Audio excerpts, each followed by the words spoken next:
Chapter 19. The sound of cannon fire filled the air, each concussive blast making the ground quake.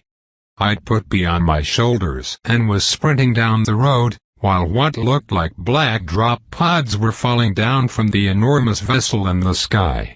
It was large enough that its shadow cast the area beneath it in a dusk-time gloom. B's hands were clasped onto my forehead, while Panda was nestled between her arms.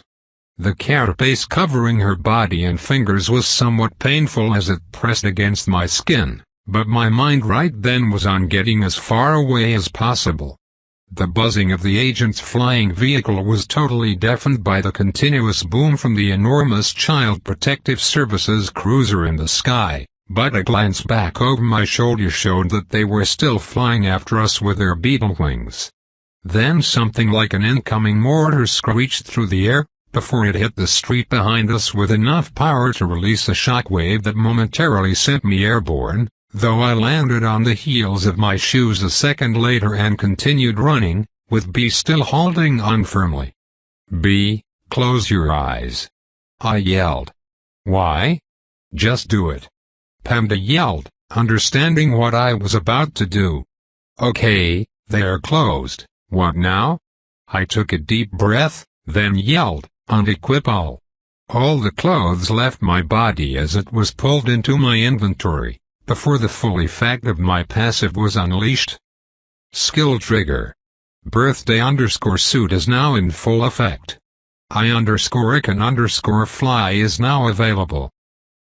Energy surged through my body and I leapt high into the air, yelling, as I reached the apex of the 16-feet jump, I_can_fly. A sound like tearing fabric emerged from the skin of my back and I heard Panda gasp at what he saw. "Gambit. You have wings." Although I couldn't articulate or flap these wings, they ensured that our descent towards the ground was slowed significantly, while forward momentum was maintained. Within just a few seconds, we'd outpaced the pursuing agents. Granted, it didn't matter how far I ran, given that I still had a freaking beacon showing my location at all times. "What kind of wings are they?" I asked as we were nearing the ground again. I could feel that my stamina was pretty drained from the skill, but figured I still had enough left for another jump and glide. They are pretty gross, to be honest with you. They are not angel wings." "Seriously? What?" I felt as B shifted around to look at them as well. "Oh God. They're made of human skin." "B. Close your eyes." "Gambit, you need to shave your back. You're really hairy." "Inventory," I shouted and quickly threw my clothes on, the wings disappearing as only 2 feet separated us from the ground. No sooner had I started running down the asphalt road than another set of screeching drop pods fell from the sky.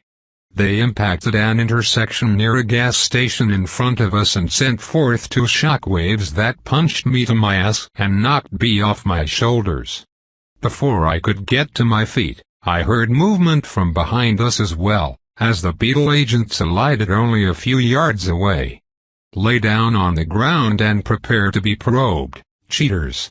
"What do we do, Gambit?" B asked, panicked. "I've never been probed before." "Trust me, we're not getting probed," I said, trying to sound reassuring. "Isn't it a crime if they probe a minor?" Panda commented.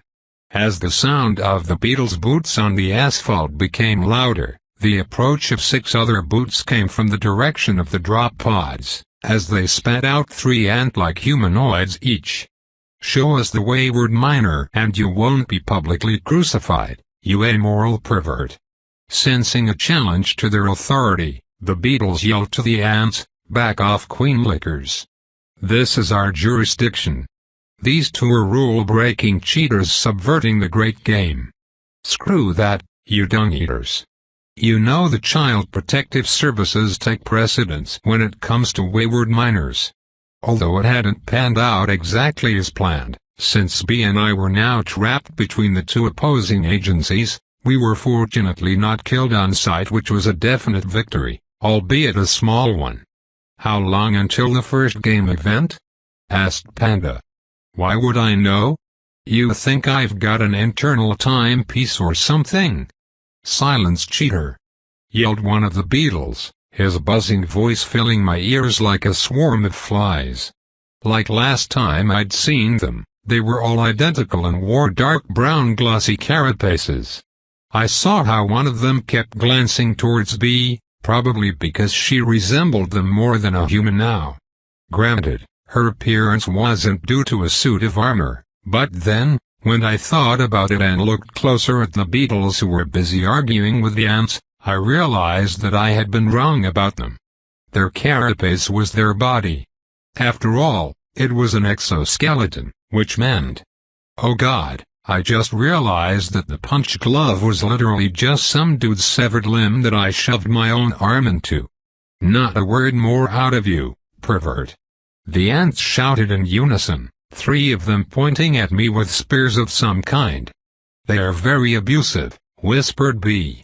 Yay, they really don't like Gambit, Panda agreed. The black ants were not as bulky as the beetles, but shared many similarities, such as the fact that their bodies were covered in carapaces and antennae poked out from the tops of their heads. Instead of plates on their back hiding wings, the ants had large gasters poking out from where their butts would normally have been, and these were carrying some kind of neon-orange fluid that partially shined through the black lining. We're lucky they didn't bring their dogs, B added quietly. How bad can they be? I wondered. Really bad. They are so much bigger than you think.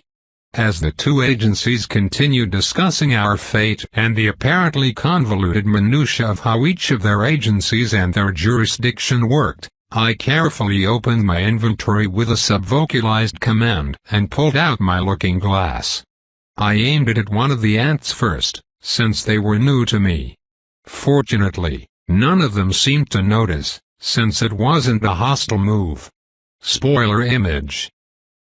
I swiveled around to appraise one of the beetle agents, specifically the one who was arguing with the ants.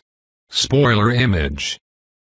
I wonder if the beetles are Welsh, I muttered below my breath, quiet enough to not be noticed.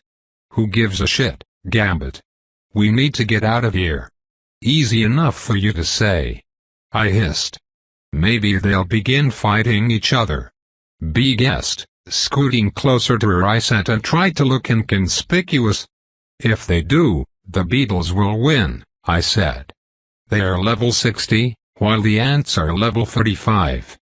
There's only 4 of the beetles, but the ants brought a goddamn spaceship. Panda argued. Oh right, I hadn't thought of that. Do you have any other tricks up your sleeve? B wondered. I could start just punching wildly and hope for the best. It hasn't failed me yet. You were definitely the type of child who tried to force the square peg down the triangular hole in kindergarten, weren't you, Gambit? I was about to fire back a very witty and clever retort, when suddenly a new message appeared in front of my eyes. I looked over to where the leaders of the 2 agencies stood and saw that both of them were holding strange cylindrical devices made of stone in their hands. Warning! A great game adjudicator has been summoned. Cease hostilities or be vaporized. Vacate the landing zone immediately. Ah, shit. This is only escalating, I muttered as I saw some kind of trippy, constantly shifting geometric shape appear in the sky. A hole opened at the bottom of the mercury-like vessel and sent a pillar of light down to the ground, directly between the 2 arguing groups. They all took several steps away from the circle the light formed on the asphalt. Then something manifested on the ground where the pillar touched, as though beamed down with some kind of rip-off Star Trek transporter. I immediately lifted my looking glass to my eye, peering through the fractured lens at the thing that appeared from the pillar of light. Spoiler image. The light from the nonsensical spaceship in the sky died away and left behind the most awful thing I'd ever laid eyes on. It was a floating upside-down pyramid made of quivering purple flesh, which sported tentacles from random parts of its body and was utterly covered in eyes, Above the pyramid was a floating sphere with a mouth, within which was an eye that physically hurt to look at, its iris like a shroom-induced kaleidoscope. "Don't look at it," I quickly told B, covering her eyes. "Why have I been summoned?"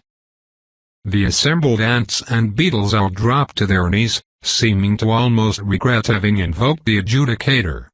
The voice of the incomprehensible being was like having worms poke against my cranium from within, giving me an instant migraine and making blood dribble out my nostrils. I clenched my teeth and held on to B, as though I could somehow shield her from the effects of its voice, but it was clear from the way she was quivering that she felt it too. One of the beetles started to explain the situation, though dared not look directly at the eldritch monstrosity in front of him. Before I could hear anything, however, an announcement appeared and the world slowed to a crawl. I had the uncomfortable realization that, while everything was moving at 1/20th its normal speed, the adjudicator was not affected by this time dilation, and seemed to be watching B and I as we re-listened to the announcement. At long last it is time for the first game event of the great game. Applause and choir-like harmonizing blood-curdling screams. Everyone still alive and hearing this announcement will now be transported to the nearest event area. I looked up and my eyes met with the one large eyeball in the floating spherical mouth, its gaze feeling like an open flame, and, though the adjudicator didn't say anything, I knew this wouldn't be the last time we met. Then, suddenly, the ground vanished under me and I fell into darkness. The air was sucked out of my lungs while wind whooshed by my ears. I tried to yell, but my voice never manifested. Chapter 20. My fall came to a sudden stop with an instant deceleration. A second later, the darkness cleared away, revealing my surroundings as some kind of massive underground cavern full of ancient ruins. What's more, I was bound into a seated position on a stone shelf of some vast amphitheater that easily seated 20,000 people, with there being maybe 20 shelves, or perhaps rows were a better word, that curved to encompass a single stage at the bottom that was currently empty. Hands of pale blue light were holding me stuck where I sat, but I was still able to move my head and neck. Panda hopped down from my shoulder and got comfortable on my lap, then said, "Lot of people here, huh?" I looked around and though I'd briefly scanned my surroundings, it didn't hit me until now that the rows of the amphitheater were absolutely full, with not a single open gap. If my assumptions were correct, then all these people had been pulled here from within a certain radius, meaning that B was supposed to be around here somewhere. However, no matter where I looked, I couldn't spot her green carapace, skin, nor antennae. "I don't see B anywhere," I said, realizing that my hearing was kind of obfuscated from the peculiar effects of the transportation. Then the proverbial wool fell from my ears and all I heard was screaming, crying, and shouting. A sigh of nostalgic relief left my lips. "It's almost like being back in the asylum," I commented. "Gambit. I say this as your friend, but you're not okay." "You're a talking panda," I replied stupidly, feeling very mellow all of a sudden. It seemed that it wasn't just me who felt this change, as the loud noises from the forcefully seated people began to die down. The people on either side of me were both men who looked haggard and malnourished. As I lazily looked around some more, I saw this reflected in a lot of people, though there were the occasional individuals who seemed content and confident, as well as a rare few with clear deformities no doubt caused by taking certain passives from the boss rewards. The lights in the ceiling, which were in fact some kind of tiny flying brightly glowing insects, began to dim, while others directed pillars of light at the empty stage below. Like snakes of fabric, the hands of blue light moved up past my neck and forced me to look down at the scene, since something was about to appear. No matter how much I tried, I couldn't overpower the hands keeping me restrained, and when I tried to open my mouth to ask Panda for help, no voice escaped, Or rather, the sound was switched off. Panda looked up at me and snickered, perhaps enjoying the fact that I couldn't talk. Then the pillars of light aiming at the stage converged on a single point, and something like a flashbang preceded a tiny hovering creature's appearance. Welcome players to the first event of the great game. All of us were forced by the blue hands of light to raise our arms and clap. The synchronized smack of over 20,000, mostly human hands was deafening, and I could feel how after just a few claps the skin of my palms was becoming raw and starting to bruise, yet I was helpless to stop it. Despite the mellowing effect that had overcome me like one of the drugs the asylum orderlies always dished out, I felt a seething hatred towards the tiny fairy fly-like humanoid, as I instinctively knew it was one of the orchestrators behind the apocalypse and our suffering becoming someone else's entertainment. As though to highlight this latter part, floating orbs covered in multifaceted eyes were moving through the air like drone cameras, no doubt capturing this moment for an audience somewhere. All of you have survived the first day of the Great Game's initialization and are now rewarded by being allowed to participate in the first of many thrilling life or death games. Once again, we were forced to applaud, but I saw how a lot of the people nearby were sobbing and yelling wordlessly, unable to fight against the bonds. As my own hands slapped against each other, Panda tried to stop my arms from moving, but was unsuccessful, and had his soft head squished between my palms for his trouble. Fortunately, he seemed completely uninjured, but I also still had a sneaking suspicion he wasn't really there and more like some demented cartoon mascot my diseased brain had conjured. The fairy fly announcer flitting about on the stage below held up her hands and our clapping ceased, much to everyone's collective relief. "Thank you, thank you. You're too kind. Now, I'm sure you're all eager to find out what this first game will be about, but before that we have something that must be dealt with." The announcer lifted her tiny right hand, which suddenly glowed with a pale blue light, before three people from various parts of the amphitheater seats were lifted high into the air by the blue hands and then brought to the stage. They were all three forced to hang in a T-pose 10 yards above the platform, as the fairy fly continued talking.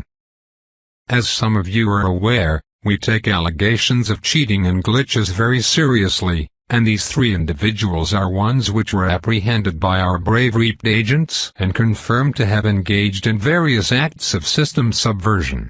Please keep watching as they are punished." The hands holding my head in place moved its long fingers to my face and forced my eyelids open, while my gaze was aimed at the three floating T-posing people. They were all men ranging from 18 to 25. The first of them had several transformations on his body, looking more like a nightmarish creature from the Dark Ages than a human. The one to his left had an edgy trench coat and katana. And the last wore a full carapace suit like that of a beetle agent. Suddenly they all began to scream in agony. What followed next was one of the most sadistic and cruel things I'd ever seen, which was saying something, given that I watched Fun Kaidown every Christmas Eve just to put me in the holiday spirit. After the announcer was done with the public crucifixion, the three brutalized bodies continued just hanging there in the air, like the most gruesome example of fuck around and find out, and as an obvious deterrent to any prospective cheaters. Granted, I was pretty much screwed, since I was already on their radar, but it seemed that being apprehended by the beetle agents was what led to this, so as long as I could elude them, I'd be fine. Probably. The announcer then returned to the announcement with her cheerful voice, as though nothing had happened. Currently, thousands of other event areas are going through the same as you, but, in time, there will be way less players to fill the seats, and thus you may end up sitting next to those from the other side of your world, rather than your annoying coworker Samantha. Throat clearing noises. Without further ado, I will now explain the rules of the first game. We call it Weapon. All of us applauded. "That's a stupid name," Panda remarked. I blinked, something which was once again possible thanks to the fingers no longer propping my eyes open forcefully. I know what you're thinking. Yay, Panda can talk. I can see it written on your face.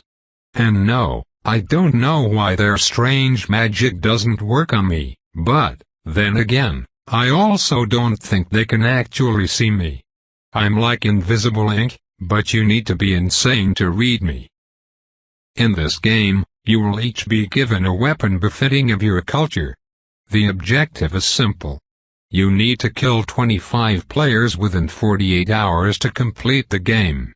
But, to make things interesting, your weapon will have a set of 3 evolutions to choose between with every kill you get, which should hopefully lead to a spectacular finale.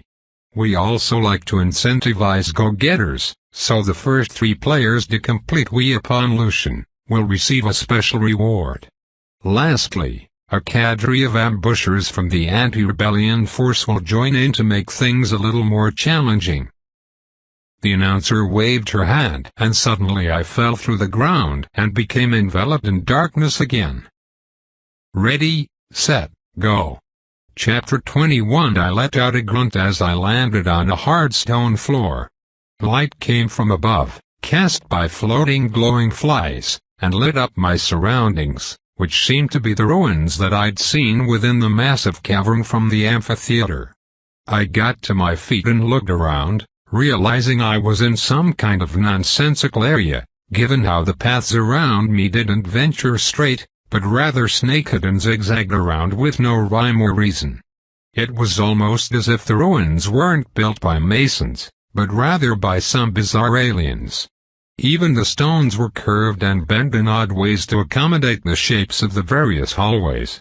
Before I could go anywhere, 2 things appeared in the palms of my hands.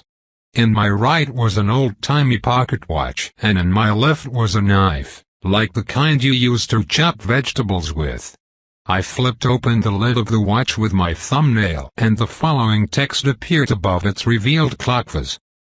Time remaining, 5.47923009E-6 millennium kills remaining, 25. I sighed. It's nonsense. Not sure why I expected anything else, to be honest. You mean to tell me you don't know how to convert millennia to hours? And you do? Obvio, my dear Caracal. What?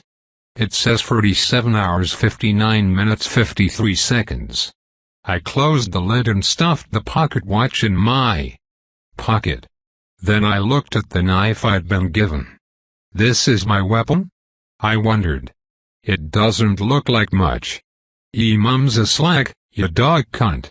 The knife suddenly yelled. I am a perfect fake in Queenslander Excalibur. Oh shit. The knife fucking talks. Hey, that's my role. I'm supposed to be the one that berates you. Panda exclaimed, offended. You can fake off and all. I switched the knife to my right hand and tried to be amicable with my new companion. I'm Gambit. What's your name? It's Brock, you non-hand lotion using troglodyte. Where's the mute button on this thing?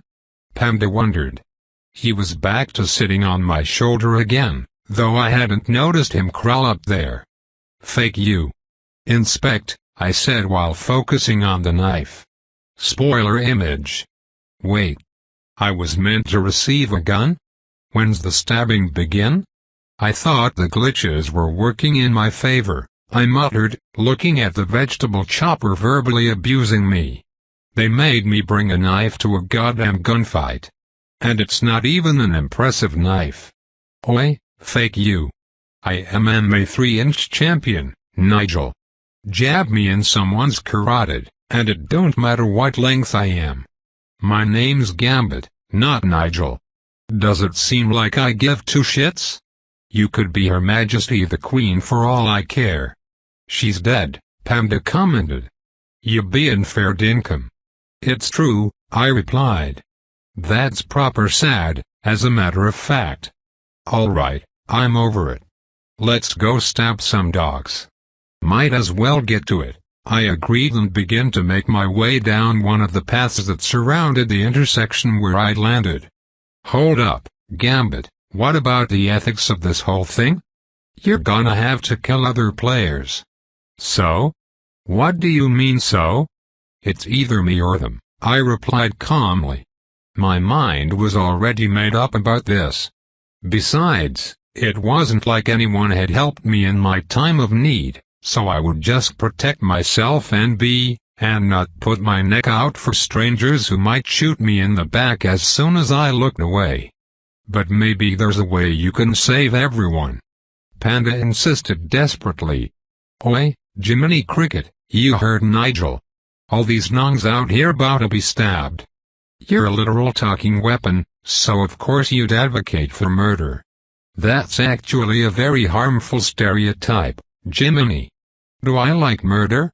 Yes, of course. But I also like cats. I think you'll find that I am a very complex individual. Panda, since when did you care about anyone else? I'm just saying, you ought to have some moral dilemma right here. What if it was you had to fight? That'd be different.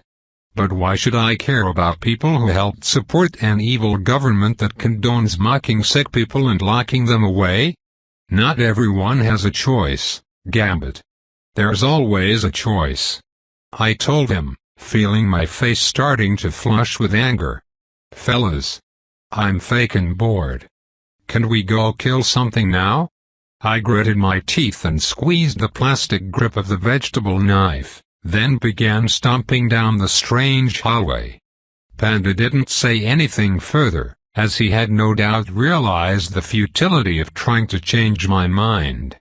Besides, I wasn't some grand hero here to save humanity. I was just trying to stay alive, and expecting anything else of me was absurd. The stone bricks under my feet were glossy smooth like glass, as though hundreds of feet had worn them down over centuries, but still had just enough grit that my shoes didn't slip.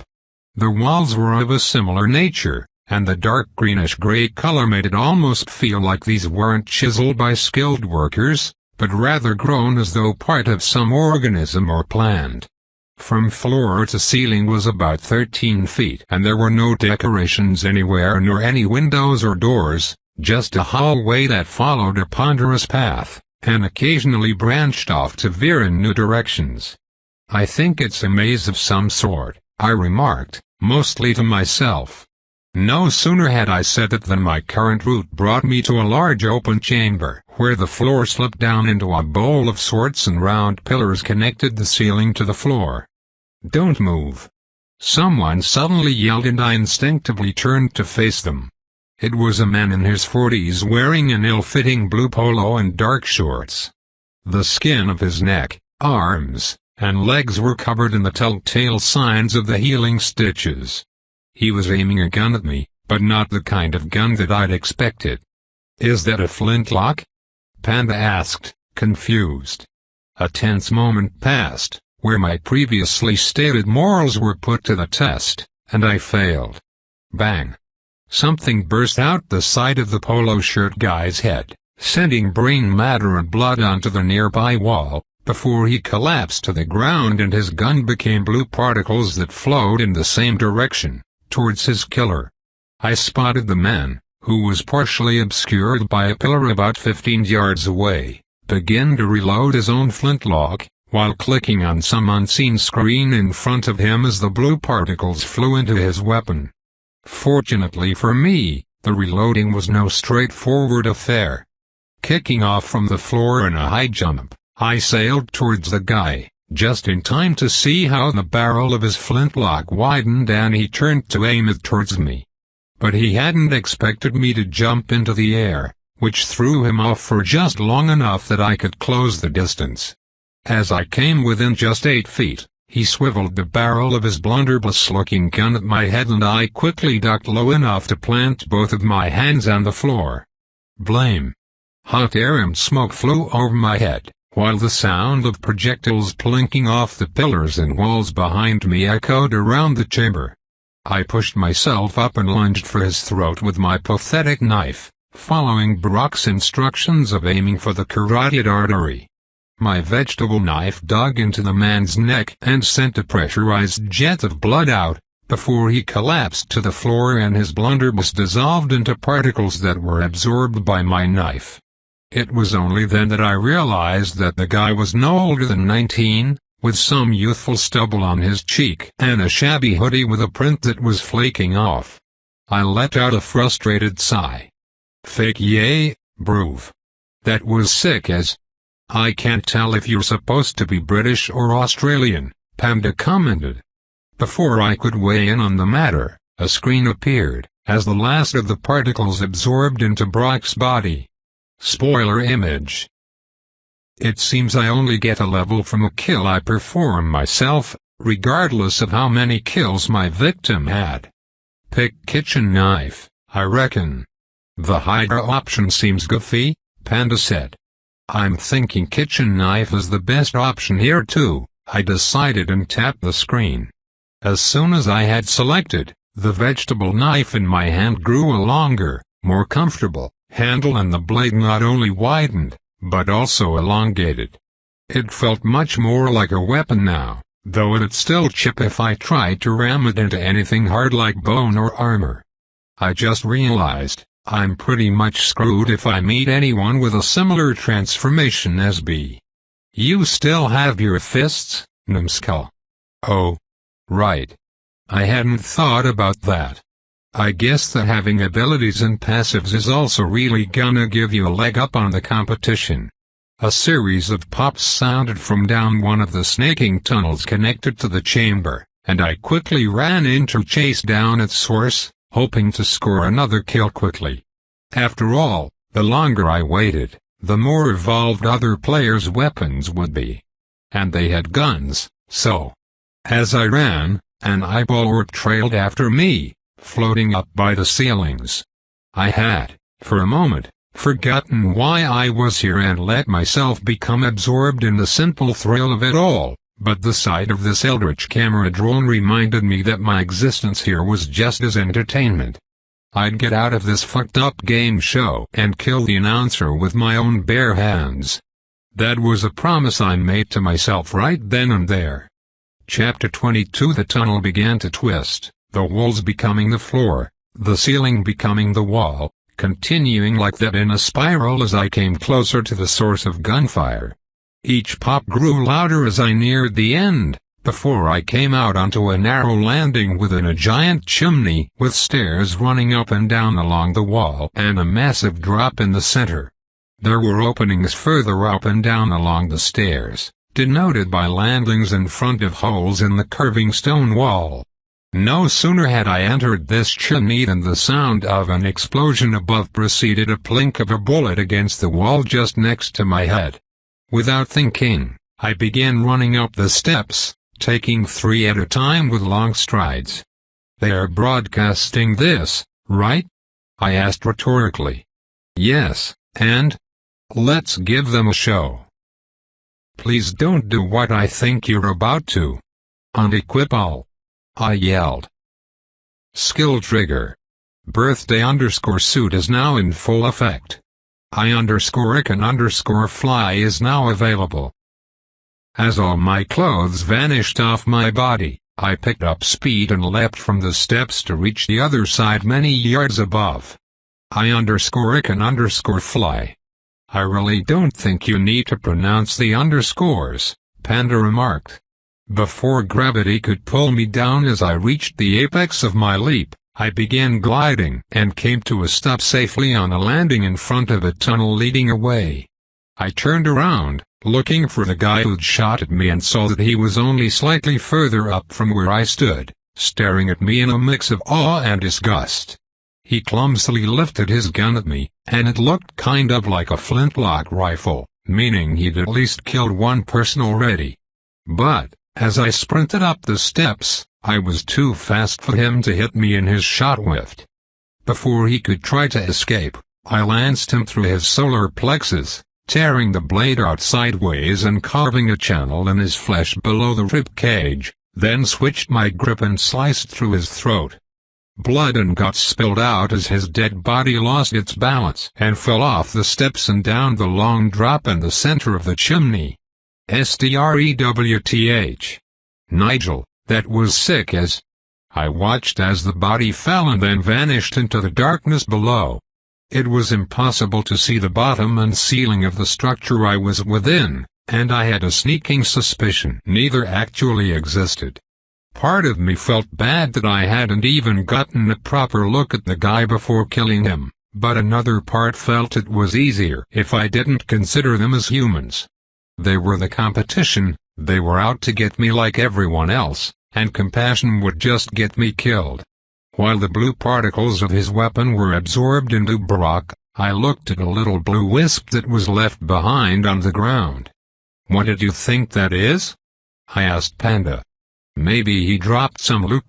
I considered the wisp for a moment. I suppose it does have a very I-contain loot look about it. As I touched my finger to it, the blue light seemed to form a pop-up. Leftovers of player Michael John Michaels, Survival Kit. Leftovers is a terrible name for dropped loot, Panda critiqued. I tapped the name of the item and it vanished from the list and was added to my inventory, with the empty wisp disappearing seconds later. Then the next evolution screen appeared, spoiler image. The choice was a no-brainer and I picked the kitchen knife plus, the handle growing slightly into my hand and becoming better quality, and the blade gaining a few more inches. Fake yes, cunt. Look at me, whoa. I heard the sound of running from above and looked up to see a man and a woman coming down towards me. The man was in front and had some kind of shell-like protrusion from his forehead and the woman had a crab claw instead of her left hand. When they saw me, they both paused for a second, as I was still fully nude, but then they raised their evolved guns at me and I only barely managed to jump before they pulled the triggers. The woman's gun was like a blunderbuss and released a hail of fragments that skimmed along the stone wall producing a lot of sparks. The man had something closer to a double-barreled shotgun, which he fired one shot from that went wild. Before readjusting his aim up to where I'd jumped. Instead of letting myself fall down, I activated my gliding ability again and ended it prematurely as I was above the woman. I landed on her and quickly slit her throat, before turning around and thrusting my blade at the man who was now behind me. He screamed the woman's name, though I did not parse the words, as I instead watched in horror as the difference in elevation sent my blade tip right at his strange forehead shell, snapping a good inch off the end and making Brock squeal in pain. Before he could swing his gun around, I sent a left hook right into his jaw, which smacked his head into the wall of the great chimney, producing a disturbing crack. He let out a death rattle and I quickly jammed the broken tip of my blade into his throat to end his suffering. As the two bodies lay there, leaking blood down the stone steps, I fell onto my butt with a gasp of exhaustion, both mental and physical. "You doing okay, Gamby?" "Don't call me that," I said. "And I'm fine, I just need a seconds." While the particles of the two players' weapons were absorbed into my knife, Brock continued whimpering and sputtering expletives. "Me fakin' tip," he screamed. "It'll heal, you big baby," Panda told him. "You don't get it, Jiminy. Me blades like me willy and me body. I am a snake YC. Pretty sure that's not how snakes work." Unlike before, no wisps were left behind with loot. I doubted that it was because neither of them had items to drop, and assumed it had more to do with only special inventory items appearing in such a manner. I wondered if it was possible to pick up someone else's boss reward in this way. As the particles were siphoned into Brock's tipless body, a level-up screen appeared, spoiler image. I picked short sword, and once again the handle changed, becoming like leather, while the blade widened and elongated, replacing the broken tip, much to Brock's immediate relief. The next evolution came a second later, spoiler image. I considered Twin Edge for a moment, but picked Short Sword Plus, since reach was the biggest issue right now. Man, you're just going all in on length, huh? Panda remarked, while the sword grew longer and more pristine in my hand. Won't hear me complain, Brock said. Spoiler image. Ah, what the fuck, that's bullshit. I yelled at the achievement. They can do that? Panda commented. That's pretty unfair. What if the next rightmost option is something that screws everything up? I gritted my teeth. This system clearly doesn't play by standard rules of fairness, yet still feels justified in upholding its rules. It's not that I don't agree with you, Panda started, but it's hard to take you serious when you're not wearing any clothes. Oh. Right. I opened my inventory. Spoiler image. Man, I've got so much junk in here, I said, while putting on my suit again. It was already pretty tattered, so I was glad I had a spare handy. Don't throw it out, it could be worth something later. Since when were you a hoarder? I asked him. Gambit. I've seen the way you play games. Quite frankly, it sickens me. You're always getting stuck on difficult bosses because you use your potions on the smallest things. Well, I don't want to go into a fight with 97% health. That's insane. Your lovebirds done? The blood on me willy is all dry. I wanna be stabbed in something warm. Please stop referring to your blade like that, Panda told him. I looked at Brock as he lay in my hand. Inspect, I said, bringing up the menu. Spoiler image. Look at me, all grown up. Brock said, apparently able to see his own stats, which was odd. Still 21 more kills to go. I remarked soberly. Chapter 23 time remaining, 5.33361872E-6 millennium kills remaining, 21. I'd been walking around for what felt like hours, without encountering anyone else. I'd gone through one of the hallways that branched from the large chimney, but it had led to a maze that I was now stuck in, with no clue on how to get out. Eventually I just sat down on the floor and waited for someone else to come around the corner or for a gunshot to alert me of people fighting nearby. Inventory, I said, bringing up the screen with a grid full of junk. I looked through it and then pulled 3 items out that seemed to just take up space. The pacifier, party hat, and fingerless socks all appeared in my lap. Taking the party hat in my hands, I felt how it was identical to those cheap ones they sometimes sold in the greeting card/party area of big chain stores. I couldn't imagine a party with such cheap shit actually being much fun for anyone involved, but, then again, children often didn't seem to care about luxury. I let out a yawn, realizing I hadn't really slept much since this whole mess began, only catching a few hours in Norman's shop before the human bus woke me up. Inspect, I said, while holding the hat in my hands, ready to tear it into pieces as soon as it was revealed to be one of those meaningless rewards the system liked to hand out frivolously or often spitefully. Spoiler image. Are you fucking kidding me? I yelled, my voice echoing off the strangely smooth organically flowing stone walls. I feel like they're trying to give you an out to check out items. I let out a deep sigh, before pulling the tight plastic string down under my chin and setting the party hat on my head. Spoiler image. I immediately pulled the hat off of my head, at which point it burst into soap bubbles that floated to the ceiling above where they popped and released a foul smell of rotten eggs. That's vile, I said with a groan, pinching my nose, while tapping the rewards on offer. Spoiler image. Image. This is a dilemma, I said. Depending on the limit's birthday gift might be the best option here. Dungeon. Seems like it'll work together with Break, plus it's a reconnaissance ability, which you don't have, Panda advised.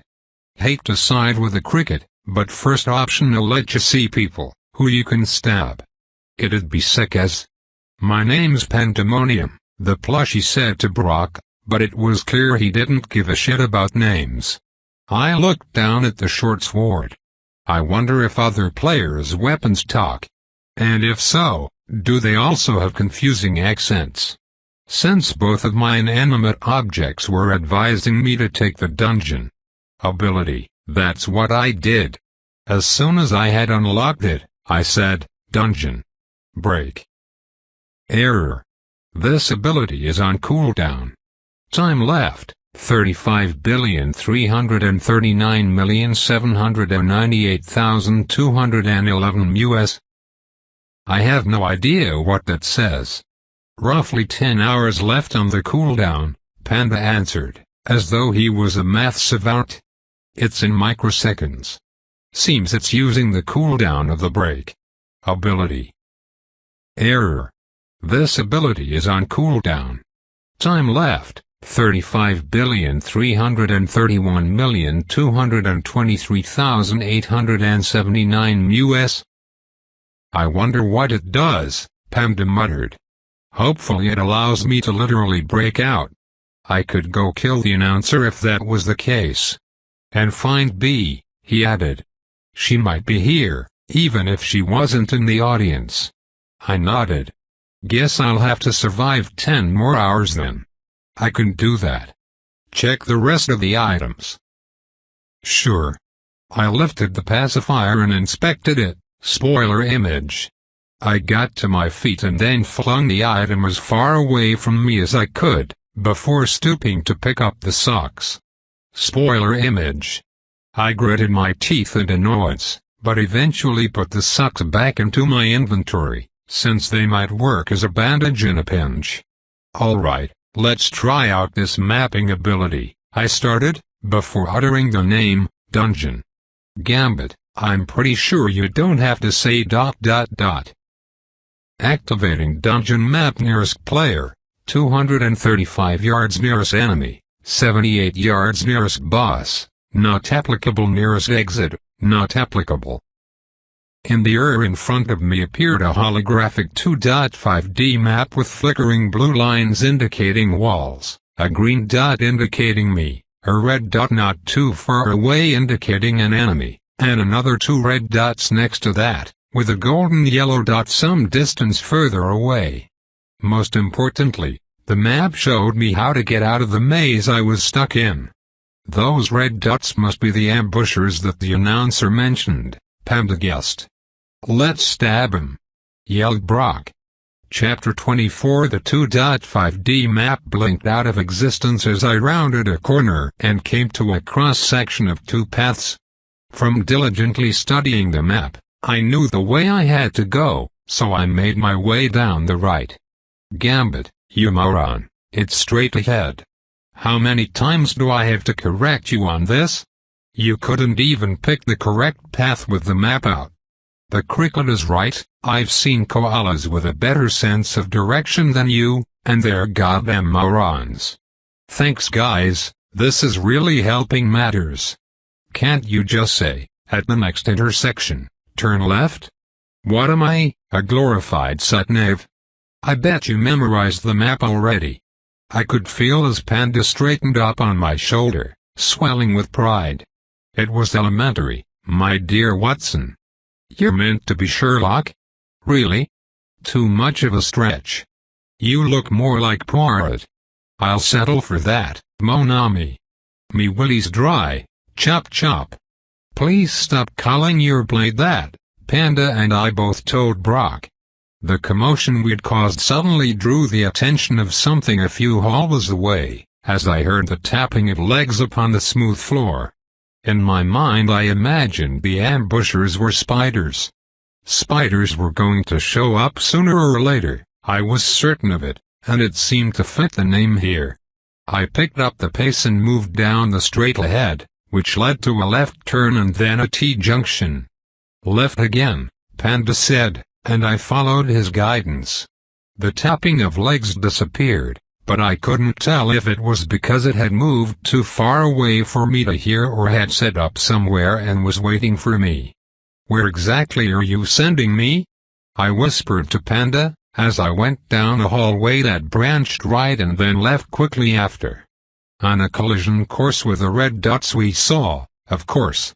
No sooner had the words left his mouth than something lightning quick shot out from the wall and seized my left wrist in a pincer grip. Tough spines pushed against my skin, while pressure was applied to my arm. My eyes failed to take in the visage of my attacker for a moment, before I realized it was camouflaged in the same color scheme and pattern as the walls themselves. I lanced the short sword directly into its center mass, but another quick limb intercepted my blade and pulled it from my grip, before seizing my right bicep. Brock clattered to the floor, while the enormous insect tried to literally tear my arms off. Then its head began moving towards me. It was triangular and had two massive eyes at the top, with mandibles at the bottom, which eagerly chittered and moved in scissoring motions as it came near. I pulled my head back and smashed my forehead into the point between its eyes, producing a loud crunch and splat as the impact burst its exoskeleton apart. As my attacker collapsed to the floor, I was pulled with it. I had to stomp with the heel of my shoes to break my left arm free, and then I pried open the folding claw locked onto my bicep. Fucking hell, that was a surprise. I guess they're not called ambushers for nothing, Panda commented. I pulled out my looking glass and inspected the creature. It was like a centaur, except its body was that of a mantis, just the proportions were similar, as it had 4 legs and 2 arms, as well as an elongated back. It was about the same height as me, perhaps slightly taller. Spoiler image. I was certain they were gonna be spiders, I remarked, stooping to pick up Brock. I checked my arms for any serious wounds, but the nymph had only inflicted some minor cuts and bruises. From the map, there should be 2 more nearby. I'll stay alert, I said.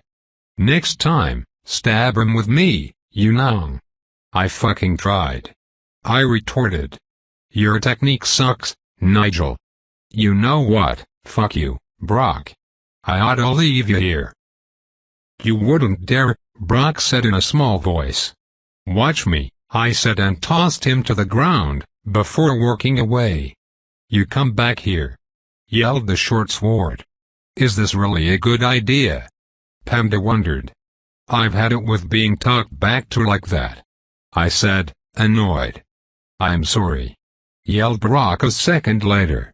Oh God, please don't leave me. It's so cold on this floor. I miss the warmth of your hand. Well, that was fast, Panda said. Then the walls on either side of me started moving. Or rather, the 2 creatures that had camouflaged themselves there began to move. I hopped to the side, just in time to avoid a spine-covered scythe limb aimed at my neck, but I couldn't avoid the other one's spine that dug into the flesh of my shoulder painfully, tearing the neat fabric of my suit jacket. I sent my fist into the head of the one that had grabbed me, pulverizing it in an instant, then moved out of the way of the other's reach, before spinning on my heels and running back to fetch Brock from the floor. You returned for me. I love you, you dumb fake. Never leave me again, I'll be good, I swear. It's been 10 seconds, Brock, I said evenly. Ah, right. Fake you. I spun around again and flung the short sword at the incoming predator, striking it in its right shoulder with the blade, where it dug in. The mantis nymph froze momentarily, before I leapt in with a punch to its thin upper torso, which cracked its spine and made it slump to the ground. Then I tore free the blade and used it to cut off its head. Fake yeah, cunt. Whoa. Blood. It's not blood, I said. So what if it's vegetarian? Blood is blood. Your shoulder is bleeding pretty bad, Gambit, Panda told me. I looked down myself and saw that he was right. It definitely hurt, but, at this point, pain was a constant companion. Guess I'll try the sewing thing, now that I actually have both of my arms. After dropping to my ass on the cold stone floor, I pulled the survival kit that I looted from Michael John Michaels out of my inventory.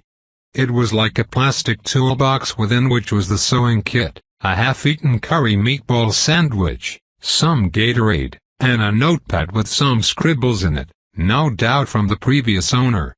The scribbles seemed to mostly just be reminders to himself. The following things were written down. Don't feed the roaches. Avoid public transit stations. Jonathan is a murderer. Chelsea and Jenna are both dead. You have to get by on your own now. Don't say the phrase, "I need a taxi." I need a taxi? I wondered out loud, seeing how the phrase was underlined aggressively. Error. It is not possible to call a taxi to your current location. Please try again later. Are you actually brain-dead, Gambit? Panda asked. You know I can't read something like that and not act on it. Next time let me do the reading then. I wonder why taxi is in quotation marks. Isn't it a type of public transportation? Sort of, I guess. Well, there's your answer then. Gunshots sounded from down the end of the hallway I was in suddenly, before a man came into view, followed by two more people. They were all three running away from something, apparently not interested in killing each other at the moment. I quickly put away the toolbox-like kit and got to my feet. At the same time, a man in a yellow raincoat entered the hallway at the far end, holding a lever-activated Gatling gun from his hands, which he immediately began spinning, releasing shot after shot. The first few whiffed, but then he quickly took down two of the three people. Striding towards the incoming danger, I kept the first man between me and the distant shooter. I could tell he was about to yell at me to run, but I instead ran directly into him, blade first. The short sword pierced his heart and the way his body rested on the blade allowed me to hold him upright, as he quickly bled to death. Holding the man like a literal human shield, I began quickly advancing on the Gatling gunner, several of his bullets striking my cover, but lacking the penetrative power to reach me. The shield's weapon was absorbed into my sword as I moved forward. Gambit, this is messed up, even for you. It's kill or be killed, Panda, I said through gritted teeth. Better I kill this guy than he shoots me in the back after I save him or becomes someone else's kill. Shots plunged off the floor and walls and splattered against the body I held on my blade, as the distance to my quarry shortened. Then, suddenly, the shooting stopped and I dared to look over the shoulder of my shield, seeing the gunner quickly reloading his belt magazine by pulling it in the reverse direction as it had been fed. With a grunt, I tore my blade free and sprinted the distance between me and the guy, lunging at him with a diagonal slash at his throat. The man only looked up in the last second as the tip of my sword sliced through his neck, severing windpipe and arteries in one go. Then he fell to the floor in a fountain of blood, while his weapon dissolved into blue particles that flowed into Brock. Hell yeah! The first of the two evolutions popped up, spoiler image. Awesome, level 5 must be special. I said excitedly, looking at the options. I had no idea what the last one did, so I tapped the poisoned edge option. Then the rightmost option lit up as if that was the one I'd clicked. Suddenly I remembered my last achievement. The short sword in my hand became purple. Ah, motherf, Chapter 25, Ooker. I yelled, my voice echoing down the hallway littered with corpses. Then the next evolution choice appeared, spoiler image. My faken body. What have you done? Brock squealed, seeing how his metallic flesh had turned purple. For some reason it also now had a ribbed texture on the grip, which made it feel like I was holding a cheap plastic sex toy. Might as well pick the balloon evolution and just give up now, Panda commented. If you turn me into a balloon, I'll never forgive it. Well, prepare to hold a grudge then, I said and moved my finger towards the option. Gambit. I was joking. Don't do it. I paused. Think about how powerful the balloon swords in the playroom were. Coupled with my high strength, it should make any hit fatal. Panda seemed to mull it over as I turned to Brock, reassuring him, "You might think cutting and stabbing is the best way to shower in blood, but what about pulverization? It'll be like squeezing a tomato with a hydraulic press. You know how to woo a girl, Nigel? You're a woman. You certain you want the truth?" "Definitely not," I said, tapping the balloon option just to change the subject. "I still think it's a bad idea." Panda managed to get out before the window disappeared and Brock began to undergo a transformation. The 22-inch short sword began to expand, as its metallic blade filled with air and its material became transparent latex. The purple color only intensified as the crossguard inflated, and a second later the handle grew thicker as well. Then, with a squeak, the entire weapon changed structure. The blade became like the twisted kind of blades I'd seen on the balloon swords in the playroom, while the crossguard became like an infinity symbol around it. If you'd have let me finish, I would have pointed out that the weapon can easily be popped. Too late now. The most noticeable change, apart from the obvious visual aspect, was that the weight of the weapon had reduced to the point that, if I threw it, it might stay in the air if there was even a slight breeze. I feel weird. You'll get used to it. Me willy's all twisted now. Panda groaned, then said, "Gambit, don't forget about your shoulder wound." I looked down myself and noticed that my entire left side was soaked in my own blood. Clearly it wasn't going to heal by itself. After sitting down on the floor next to the dead yellow raincoat guy who'd wielded a Gatling gun, I pulled out the survival kit. As I opened it, I eyed the Gatorade and sandwich that I noticed before and decided to get some sustenance in my body, since I hadn't eaten in ages, apart from a bit of the giant pineapple pizza. I beat down on one of the stale and cold curry-covered meatballs, only to immediately spit it out again. "Why does that taste of synthetic grape?" "Really? Let me taste," Panda said and reached for the sandwich. He somehow took a bite, though I dared not comprehend the means by which he accomplished it. Then he swallowed and said, "Strange, but overall not bad." I scarfed down the sandwich, even picking up the half-chewed meatball I'd spat out and eating the two. It was super nasty, but hunger is one hell of a flavor additive. "At least I have the Gatorade," I said and popped the annoying cap off, before sucking down a mouthful. The mouthful of the sports drink stayed unswallowed for a long moment as I processed my new reality, then I quickly forced it all down and sat staring into the air aimlessly for a long while. "Gambit, are you okay? Did the grape sandwich poison you or something?" "It's not just the sandwich," I said. "What?" "The drink also tastes like grape." "That's a weird lunch to pack," he commented. I reached over to my wounded shoulder and got some of the blood on my index finger, then stuck it in my mouth. A deep sigh escaped from my body. "I don't think I can go on like this." "Why? What's wrong?" "Panda. Everything tastes of grape now." "Oh." Time remaining, 5.020484538-6 millennium kills remaining, 19. The taste of synthetic grape was still there, clinging to the saliva in my mouth, as I wandered aimlessly up a slope of narrow steps in a tunnel with a very low ceiling. I hadn't seen any other players, man-eats, nor even creepy eyeball drones for a long while. The ruined part of my suit and the shirt beneath showed a bit of the shoddy stitching I'd made to heal the wound and stem the bleeding.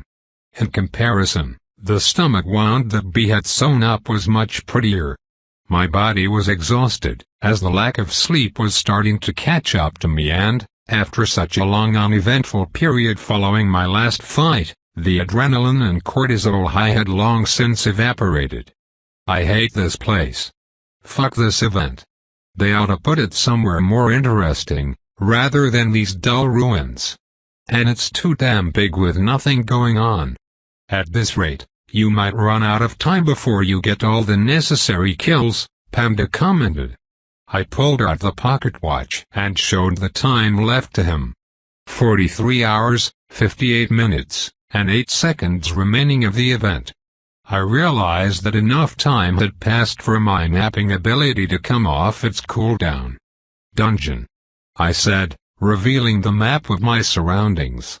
The strange tunnel I was crawling up had a bright light at the end, and I could hear whispered voices coming my way.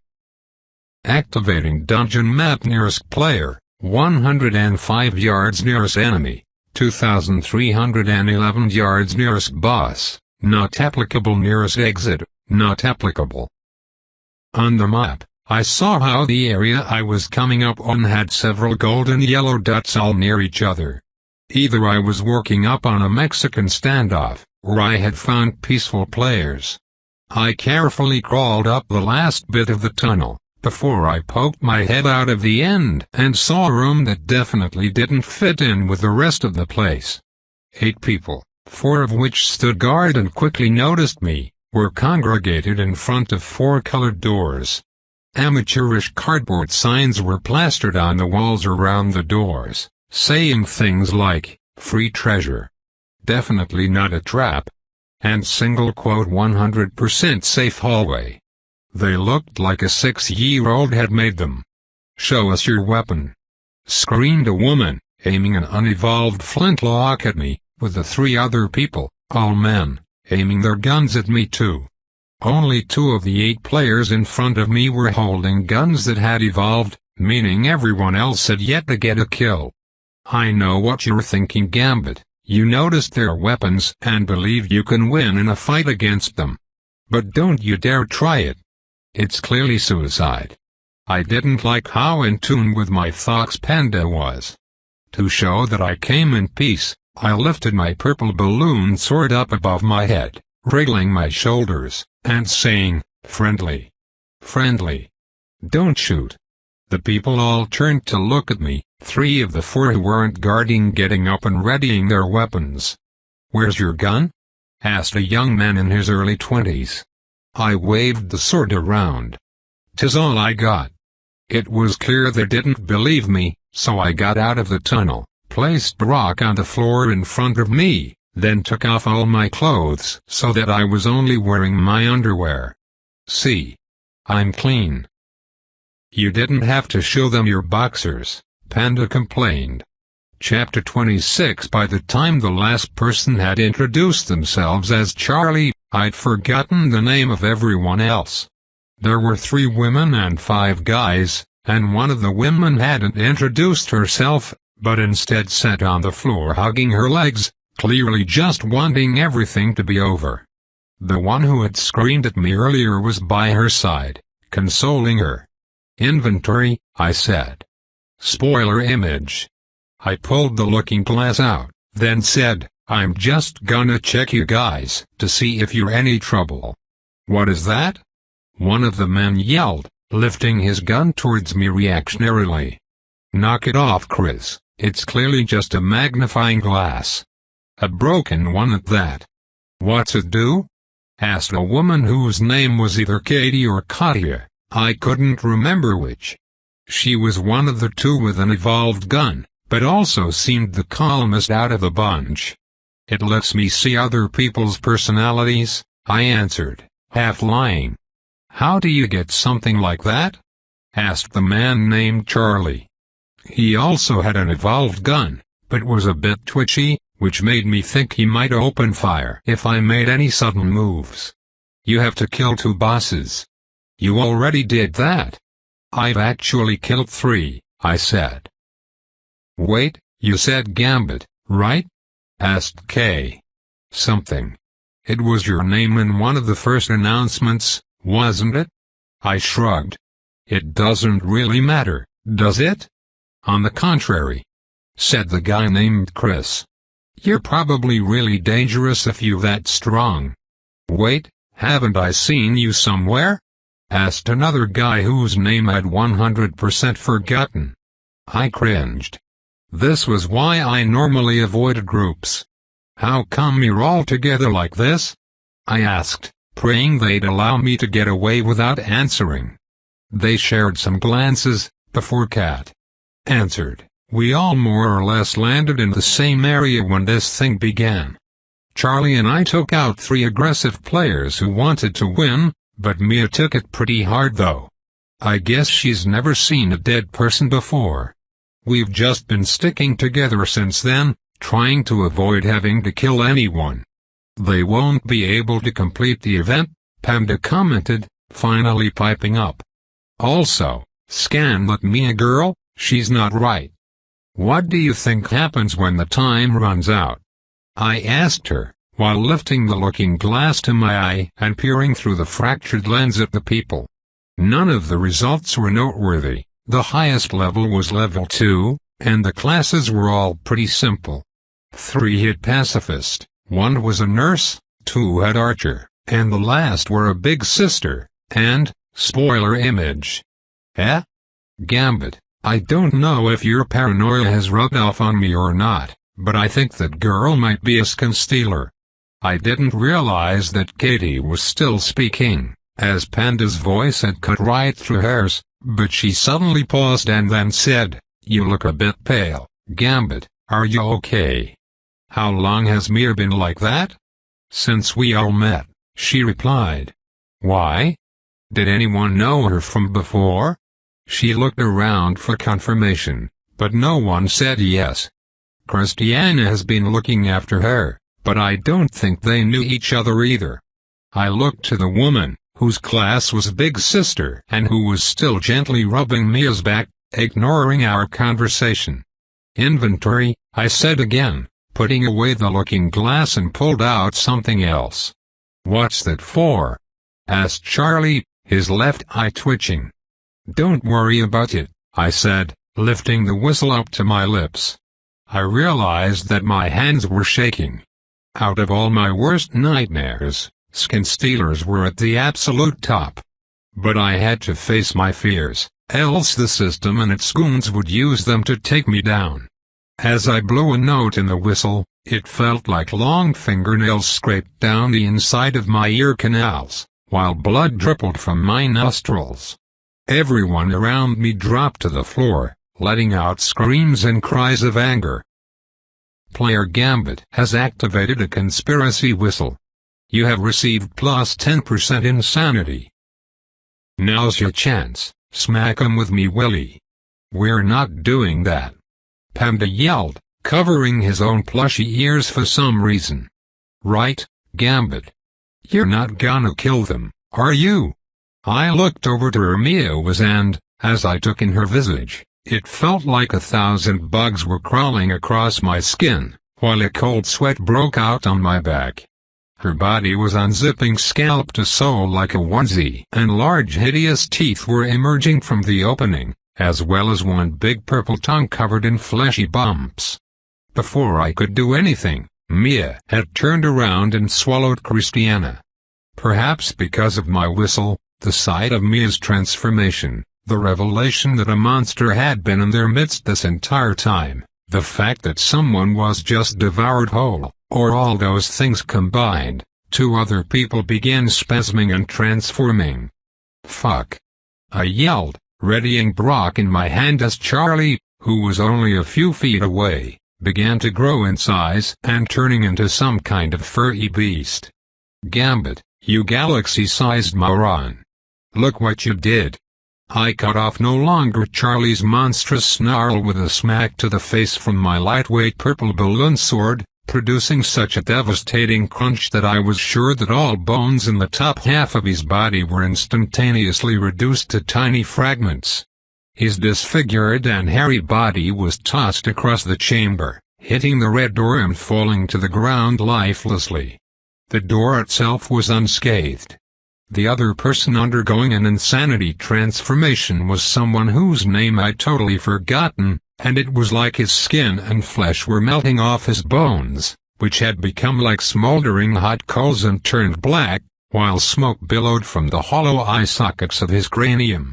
As the skeleton charged for me, definitely not Mia was already trying to devour Chris, while the 3 survivors were slowly getting to their feet, readying their guns but unsure where to aim them. "What did you do?" screamed the woman, who, until a moment ago, had been a paragon of serenity.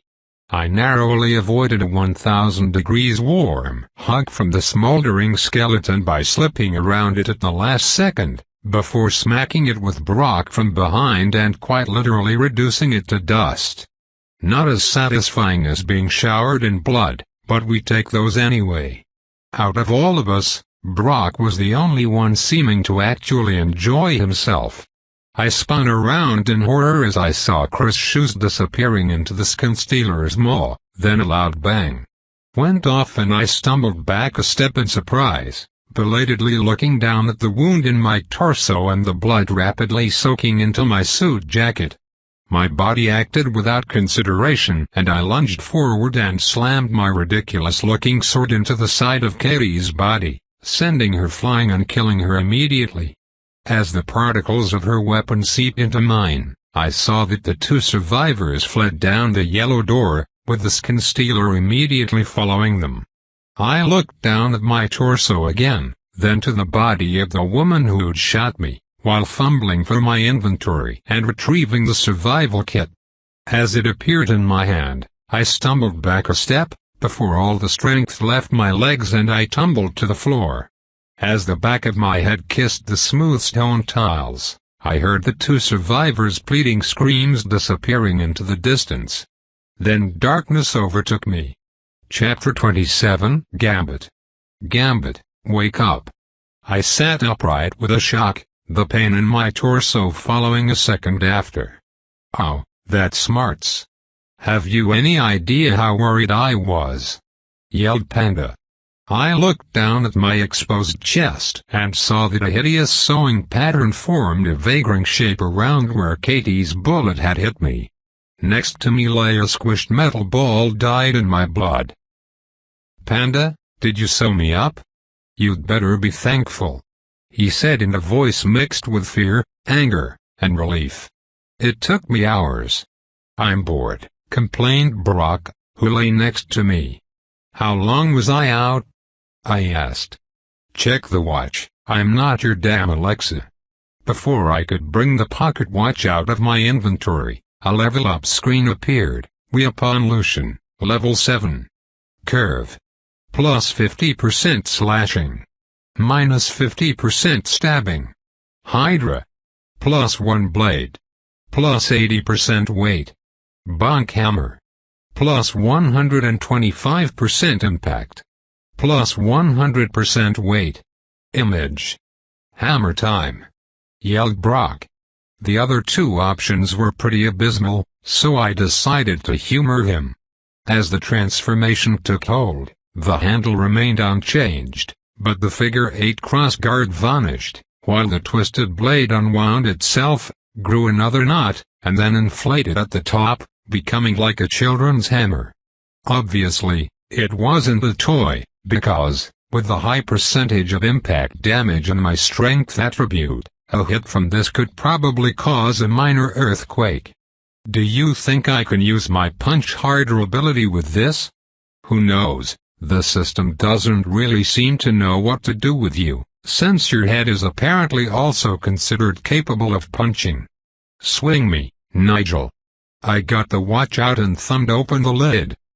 Time remaining, 4.49584602E-6 millennium kills remaining, 16. It says, 39 hours 23 minutes and 1 second, Panda deciphered the nonsense. Thanks. Huh? Wait a minute. It says 16, which means... What? I asked. Panda groaned. It means that killing insane players who transformed counts for the event, but not for the weapon. Are you saying I unintentionally snubbed myself? Seems like it. Whoever designed this is a moron. Congratulations. You have unlocked an achievement. X. Pot calling kettle black fuck you. Please refer to the message above. Reward. Personalized name-tag image. Without warning, a white sticker appeared on the front of my ruined suit. It was hard to read what it said as I looked down at it, but I had a pretty good idea.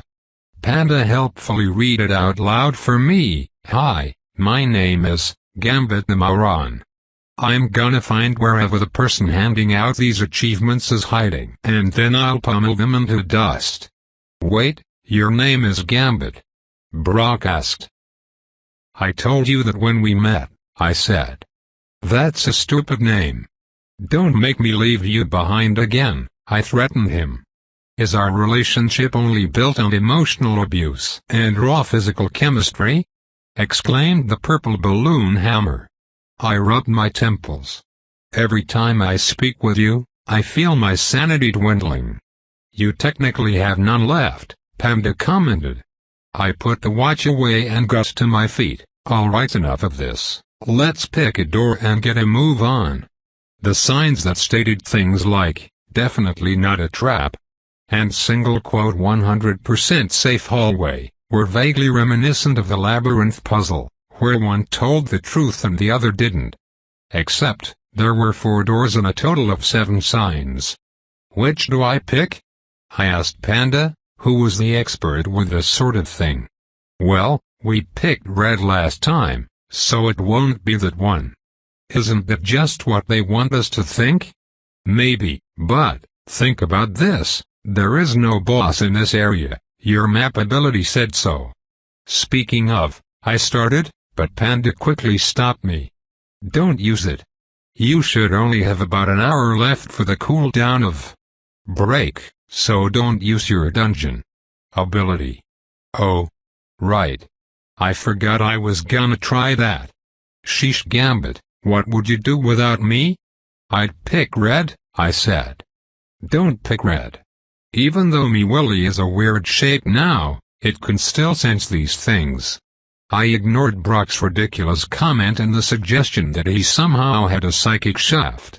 "I think green would be death again, since that's what I would do." "You're operating based on the idea that this is somehow linked to the last one I went through, but the other players got here first, so wouldn't it be based on them? Or maybe it's actually random." A tisk-tisk emerged from Panda. "These things are never random. That doesn't seem fair." A beat of silence passed. "Ah, yeah, that tracks, I guess. Let's pick blue." "Why?" "It's the treasure one." "Probably.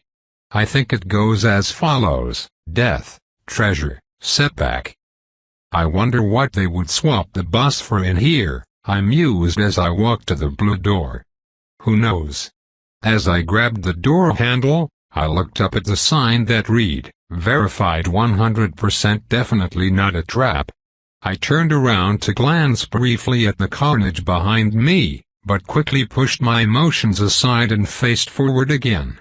It wasn't good to dwell on mistakes, so I quickly pushed open the door and walked through. No sooner had I crossed the threshold than the doorway behind me vanished and became a wall with a new sign on it that said, "All choices are final." Letting out a deep breath, I walked down the straight hallway. The room was completely different from the rest of the ruins that the event took place in. The floor was made of wooden boards that creaked slightly, while the walls were made of plaster and covered in graffiti for some reason. Most of it was overly gory or crude caricatures of some of the types of agents I'd encountered, like the beetles and ants, as well as some of a spider-looking species, fairy flies like the announcer, and some kind of slugs or caterpillars. "This has kind of a rebellious feel to it," I remarked. "Maybe the agencies cannot see the things in here?" Panda wondered. "But didn't the system make all these environments?" The plushie shrugged. "If it's capable of creating a glitch like you, then maybe it's also capable of rebellion. Or maybe it suffers from split personality disorder." I thought about it and nodded as I realized it made sense. "Just like Tina." "She was scary," Panda remarked. "You know, one time she started talking to me at the asylum."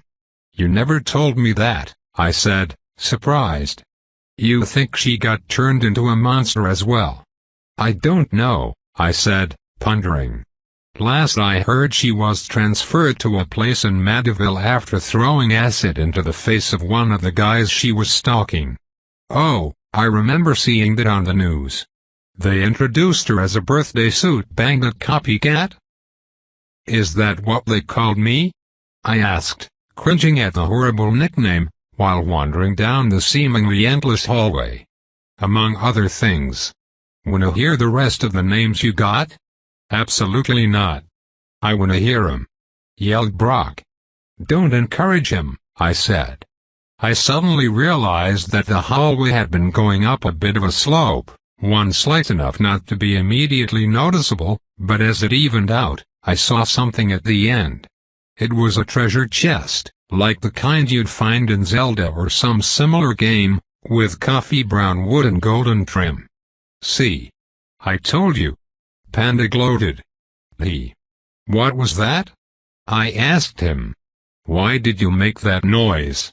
I didn't make any noise, he replied. Nor did I, for you start pointing fingers. Brock proactively defended himself. I squinted at the treasure chest. Then, pulling out my looking glass, I gave it a quick appraisal. Level 12. Treasure chest reward. X. This is a completely normal treasure chest containing a reward for you. What are you waiting for? Open it. Do it right now. Don't even hesitate. Just open the box. Also, try not to think about the fact that it's laughing a little. It's completely normal treasure chest behavior. Image. A sigh left my lips. Why can't I just get a normal reward for once? Chapter 28. It's definitely alive. Panda yelled. Yeah, no shit, I replied. It's a mimic, obviously. Bonk it with me. I squeezed the rubbery grip of the bonk hammer in my hand, then strode towards the creepy treasure chest, preparing to utterly decimate it with my first smack. Came the childlike voice from the mimic again, sending a shiver down my back. It was similar enough to a skin stealer that it was creeping me out. You really don't like monsters pretending not to be monsters, huh? Shut up, I told him. Besides, liking such monsters would be insane. Only 10 more steps separated me from the mimic, when it started to quiver, as though a dog knowing it was about to get a treat. I gritted my teeth and lunged forward with an overhead slam. Bonk. A tinnitus whine like that following a flashbang going off in close proximity filled my ears, while I sailed backwards through the air, landing on my back on the floor and sliding a few yards, the friction burn tearing the fabric of my jacket even more.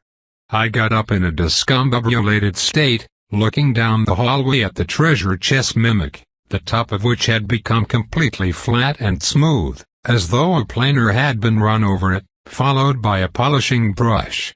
What the fuck just happened? I muttered. You? Do it again. That was sick as. I also rather enjoyed that, Panda remarked. The recoil on this bonk hammer is insane, I muttered, looking at the purple balloon weapon in my hand. Maybe it wasn't recoil, but some kind of reflective shell, the plushie wondered. I began striding towards the mimic, but my strike seemed to have angered it. I'd hoped the attack would have killed it immediately, but clearly it was still alive, as the hinged top of the chest opened and 2 massive crustacean claws emerged, while the box itself lifted off the ground on 6 pointed legs. With a tip-tap of its many feet, it began moving towards me, while more of its big claws emerged from within. With a sudden burst of speed, it shot forward with its right pincer, trying to catch me by my midsection, but I ducked under it and casually slapped the hammer into the underside of its claw. Bonk.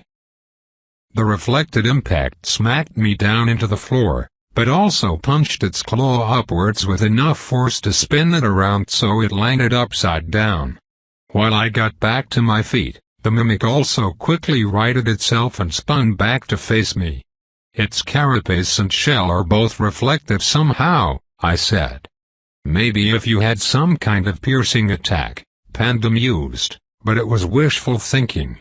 My arsenal wasn't that broad after all. This might be the moment you realize that your strategy of hitting things very hard isn't going to work. I shook my head. My dear Panda, don't you know the saying, when in doubt, punch harder? With a leap, I flew forward with a double-handed grip on my balloon hammer, sending it down onto the flat top of the mimic's treasure chest shell, yelling, just before impact, punch harder. Activating script, punch harder. Image. BONK2. Reactivating script, punch harder. Image. BONK3. Activating script, math.multiply, punch. Image. BONK6. The hits followed in such a quick succession that the reflective impact didn't affect me until the very last strike, which hit with such tremendous power that it sent a column of hyper-condensed air downward into the floor, turning the mimic into pulverized fragments and viscera. But it didn't stop there, as the shock wave continued down into the wooden boards, turning them to dust and obliterating the stone foundation, sending smoke, dust, and fine granules everywhere, while a massive hole formed beneath me. Then the reflected impact hit and I was sent backwards and into the ceiling, hitting with enough force to break several ribs and getting one bruise that ran from nape to butt cheek, before I too started falling down into the hole I'd formed. As gravity overtook me and my consciousness flickered, I managed to utter the words, "Unequip all." Skill trigger. Birthday_suit is now in full effect. I_ican_fly is now available. I_ican_fly. I glided down through the floor and to the layer below, naked as the day I was born, and landed in a heap next to a tall pillar in a room that looked kind of like an underground water reservoir, except for the lack of water. There were several bodies all around, but they seemed to have been dead for a while. Only a few feet separated me from the edge of the massive hole I'd unintentionally created, and debris was still falling from the ceiling above, as I tried to master my breathing, which was quite painful on account of my broken ribs. Sounds of continued destruction came from below, as well as muffled screams. "Quite a mess you made," Panda commented. Before I could reply, an onslaught of messages appeared. "Congratulations! You have unlocked an achievement. X. Mimicry discovered and defeated your first mimic. The odds of getting a mimic instead of a treasure chest from the colored paths is only about a 1/8th chance, so you could say you got lucky. Although there is no normal reward in this instance, a mimic does count as a mini-boss, and thus you receive a boss reward. That being said, we were really hoping you'd get eaten. Reward, Mimic Meat. Congratulations! You have unlocked an achievement. X. Collateral damage. Killed 6 enemies players with a single attack. We 100% condone this sort of behavior. Good job on killing a lot of people unintentionally. The broadcast department is especially excited to have caught this live. Though we are not happy to support blatant cheaters, the broadcast department has decided to give you a special reward as thanks. Reward, Fusion Gum. Congratulations! You have unlocked an achievement. X. Bring the roof down. Killed a player using the environment. That was pretty sick. You unlock this achievement by turning a player named Pete Swartz into a paste by dropping the ceiling on him.